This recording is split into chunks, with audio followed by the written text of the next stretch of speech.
Very good morning to all of you, my dear students. Today we are in our classroom and this is a conclusion video of respiration in plants. In this video we will revise and re-observe all the things which we have studied.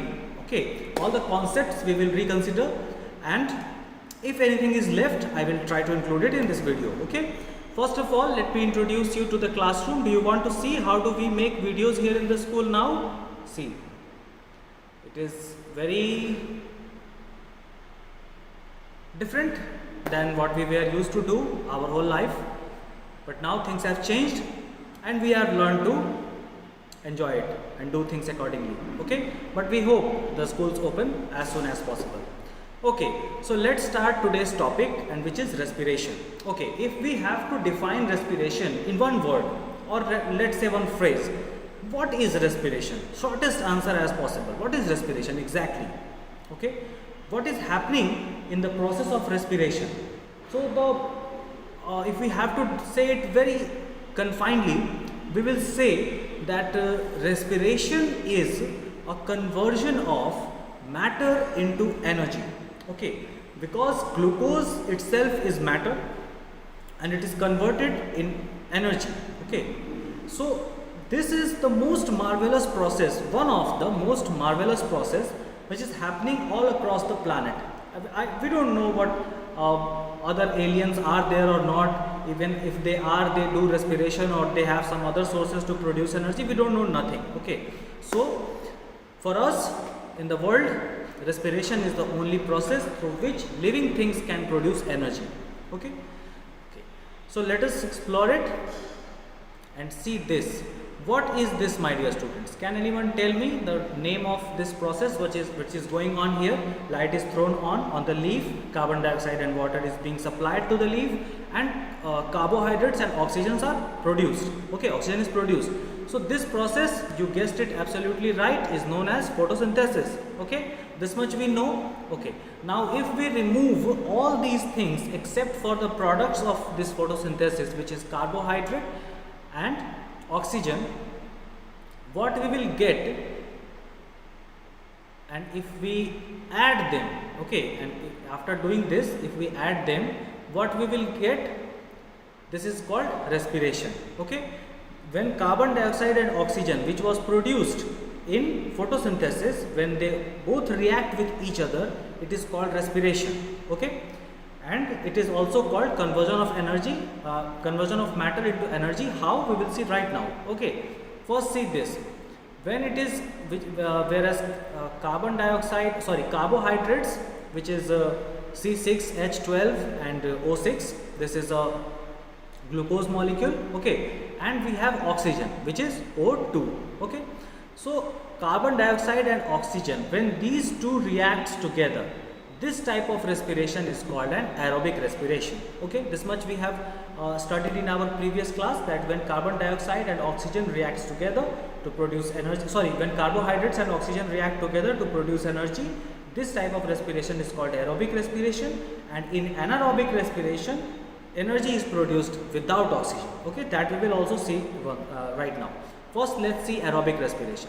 In aerobic respiration, carbon dioxide and oxygen are combined to produce carbon dioxide, and then it also produces water, which is H2O, and it also produces energy.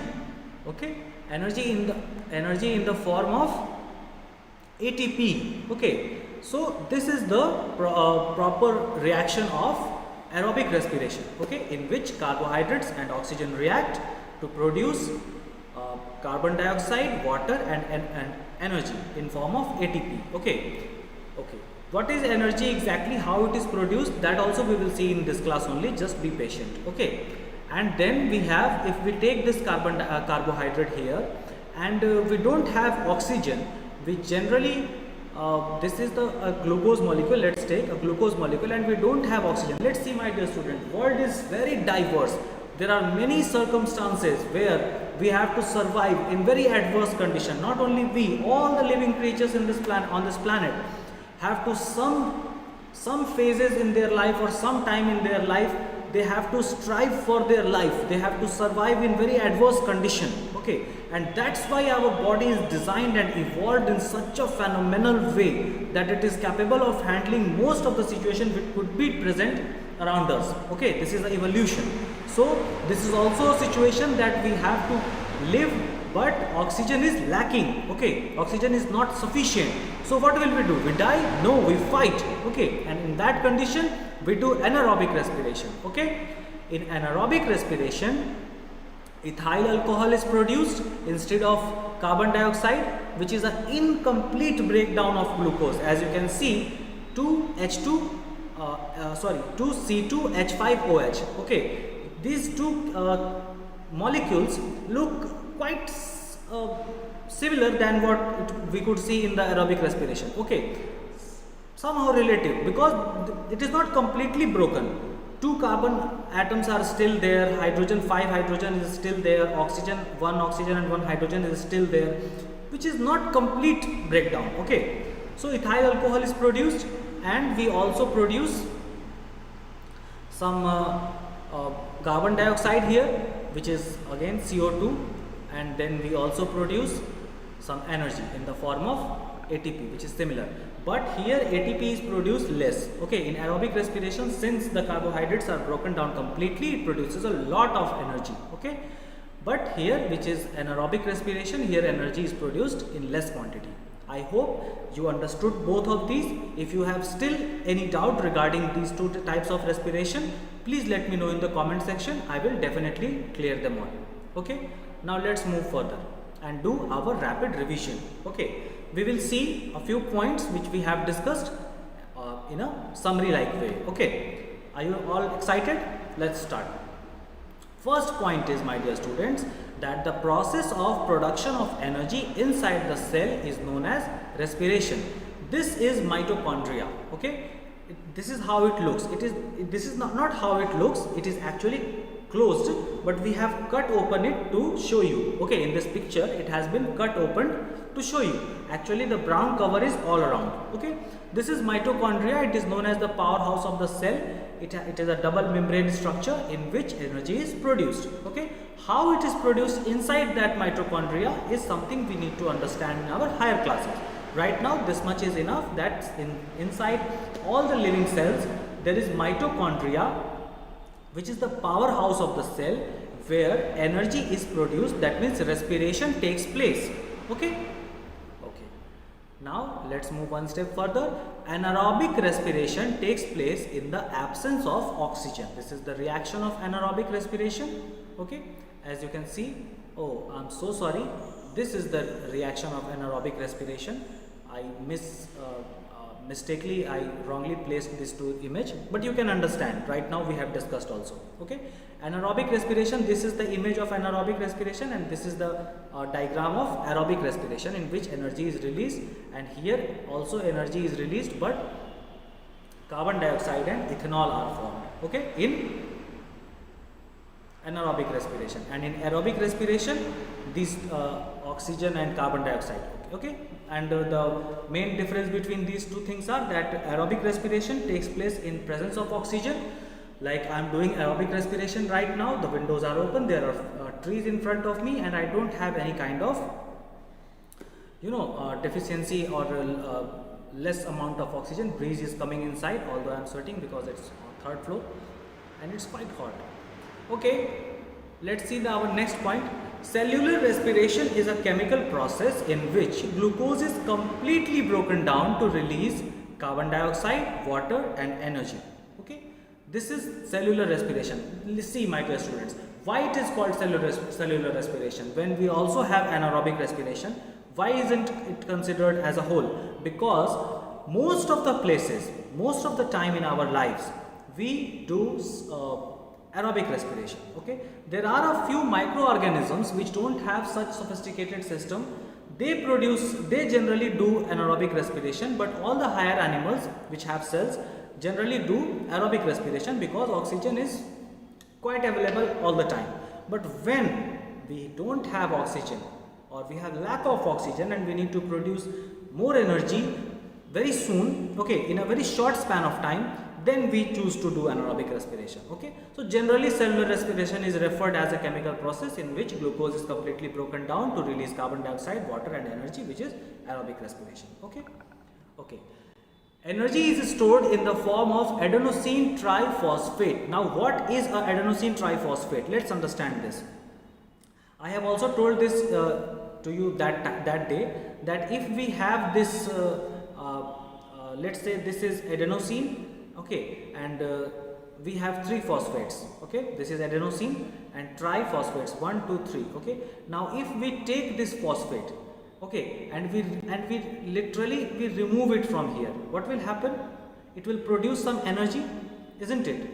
It will produce some energy when we remove it, and it requires some energy to join it back again. Okay, so if we need to join it, it needs some energy, and if we need to simply remove it, it takes away some energy, gives away some energy. Okay, so this process is, oh, let me attach my thumb. Okay, so this process is known as ATP formation. Okay, where energy is the energy which was produced in while respiration is used to, just like we work, let's say I am teaching you. Why? I will get food from the school, I will get clothes from the school, I will get a bike from the school. No, I will get money. That money is called ATP.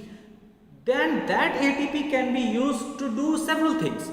We can, just like money, we can buy fruits, we can buy clothes, we can go to watch movies, we can do whatever we want with that movie, with that money.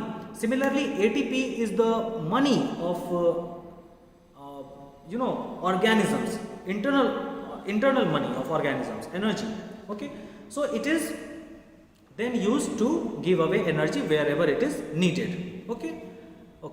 Then we have gaseous exchange in plants takes place by stomata and lenticels. This also we had discussed. This is a very zoomed image of a stomata. As you can see, these two guard cells guarding the opening of a stomata to regulate the amount of transpiration and water intake and all those things. Okay, then we have lenticels.